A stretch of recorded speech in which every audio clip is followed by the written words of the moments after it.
Hey guys, Joe Deary, Powerful Improvements. It is July 4th. We're done partying for a little while, so I'm taking some time and trying to rebuild this super Sud Sucker, okay?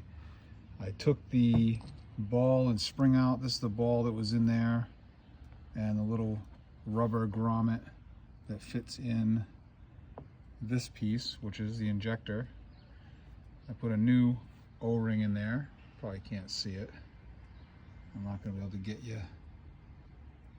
get you the light that you need, but anyway, I put a new O-ring down in there, and then I bought these kits to rebuild this with. So it comes with an O-ring, a ball, and a spring, and you can see that's the O-ring that was in there, and the spring had broken.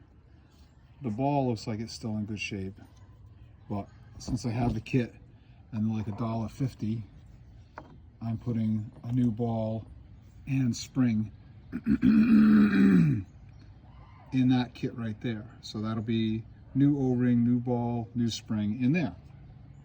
Okay, and then this thing came with these different orifices, and what these do is they control the amount of water that comes through here. Okay, so in order to achieve a higher or lower ratio with this, you open up or restrict the flow of water. So actually the smaller orifice on this, because it's controlling the water, makes for a higher concentration of mix with the injector part. So less water, more chemical equals a hotter mix. So these control the water flow, not the mix flow. They go in the body here, okay? So it's controlling the amount of water is coming through. So this had this, I'm thinking, I don't see a number on this anywhere. I looked for it all over, but they sent me 4 of these. One is a number 5, which is the largest one. Okay, this one's a number 4. This one is a number 2, which is the smallest one I have, and that's the number 3. So the number 3 is what was in there, and I was getting a 10-to-1 ratio with this number 3. I'm going to try swapping in this number 2. I'm expecting to get a little bit hotter. I'm going to do a draw test on that momentarily and see if I can't figure out what my injection issues have been for the last couple days. This thing's not been performing correctly, and you know, it's got some broken parts. It was pretty crudded up, so I'm sure all of those are factors. I don't do a great job of rinsing my equipment, so I shouldn't expect anything different than what I'm getting here for a result. So anyway, I'm going to put in that number 2, and then we're going to do a flow test and see what we get. All right, these orifices go in nice and easy with an Allen key. You can see that it's keyed right there. So you put an Allen wrench on it, and then it threads right into the body of the injector. All right, you don't put any thread tape or anything on this thing, and it just fits right in there and goes in nice and easy. Now, of course, everything is easier when you have 2 hands. You're not filming it for your YouTube channel, but we got it in there. And again, you're just gonna finger tighten it. Let's see.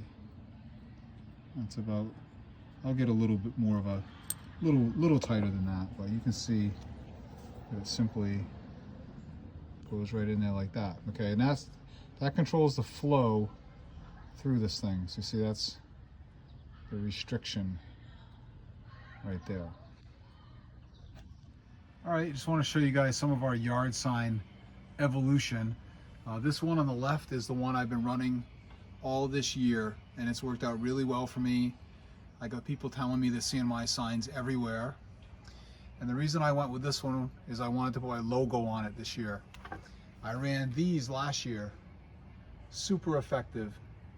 Got a lot of business from that sign right there, house washing. Except that one of my competitors down the road made the exact same sign. I called him out on it, and he says, "Whoa, what do you mean? Mine are red." I'm telling you, it's the exact same sign, except that he made it in red. Pissed me off. So I said, you know what? I need to brand my company anyway, and I want to show my logo off more. I really want people seeing the truck, the logo everywhere. So there you go. Except of course, house washing or roof washing is a little too small to read. However, I have gotten a lot of calls from this sign this year, and that's the last one of 100. So they were very effective. I moved to this sign now, and you can see that I changed the logo a little bit, shrunk it down, put the hose through the improvement letters to give me a little more space. I closed off all the notches on the stenciling to make the letters a little bolder, and that's a pretty solid sign. I'm real happy with that. You can read it from quite a ways, and it still presents my logo the way I want, and nobody's gonna copy that sign. Black and white, that's my MO. Nice and simple. So that's the new sign versus the old sign.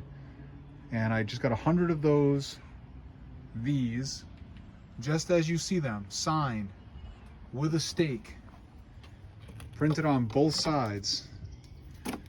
$365 shipped to my house. So those are disposable at that price. There's no reason you shouldn't be using yard signs. All right, so now we're about to perform the draw test. I've gone in the kitchen of my house and used the measuring cup and very accurately measured out 1 gallon of fluid. I've made a mark at the top so I can fill up easily again. We've got our hose in there to the bottom, hooked to the injector. We're in mix mode on the Flow Pro. I've got the M5 set up because that's my silver tip. It's wide open. I'm going to stick that in this 30-gallon drum. We're going to pull the trigger and catch all of the water until that 1 gallon jug is empty. Okay? Here we go.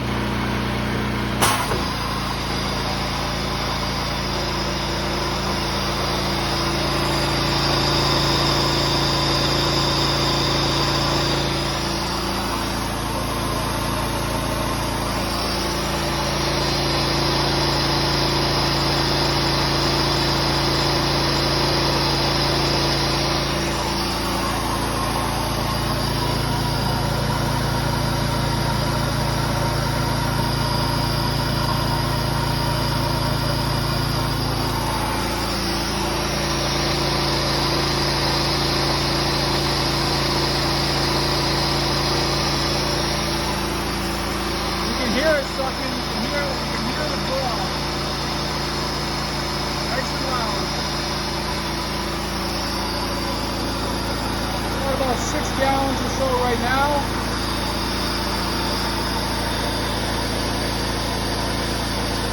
We're going to put that drum in the barn nice and flat, see what we get when it's done.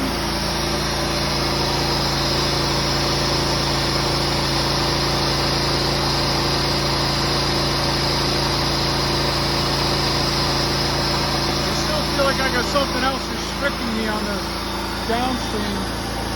I think we're going to be about 10 to 1 still, even with the change of that orifice. About 9 gallons right now.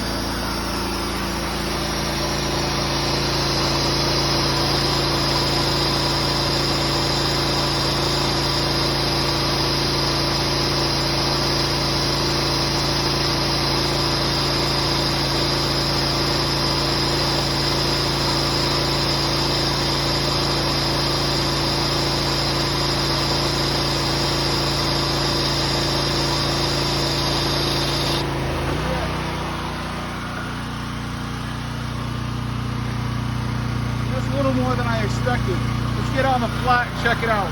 We let that settle out, and I'm right about 11 and a half, 12 gallons maybe total. So I'm shooting a little bit less than 10 to 1, which doesn't thrill me. I was expecting it to be less water in there.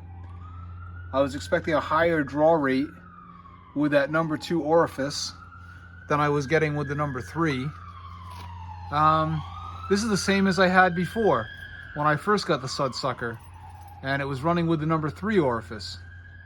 So I figured the number 2 was going to change things. It did not. However, it does put me back to performing the way I was a month or two ago. So this thing was definitely not drawing as well as it is right now. For the last week or so, I've been struggling. So I guess we're gonna run it like this tomorrow. It'll put me back at 1%. We're gonna disconnect this setup, put this setup back on, and this is now gonna draw through my downstreamer. And I've got that all primed up here. I'm gonna do a little test hit on my own house just to make sure it's working the way I want it to, and then I'm getting soap and everything before I get out on the job tomorrow, because there's nothing more frustrating than fixing things on site. So I'm gonna make sure everything works here right now. But that's my test on the Sud Sucker. Rebuilt. It's working better. It's not working up to expectations, however. It's been reliable, but definitely isn't drawing as much soap as I had hoped. And that's it for today. We'll catch you guys out tomorrow on the job. We've got like 4 or 5 house washes tomorrow on Monday, July 5. Hope you're all enjoying the 4th. All right, I was not pulling like this last time I used it. Wouldn't pull any soap. Couldn't smell the SH. Couldn't hear it. That's definitely performing better. More in line with what I expected. Normally expect. Still not as strong as I might want it to be, but more than capable of house washing. So that concludes our test for the day.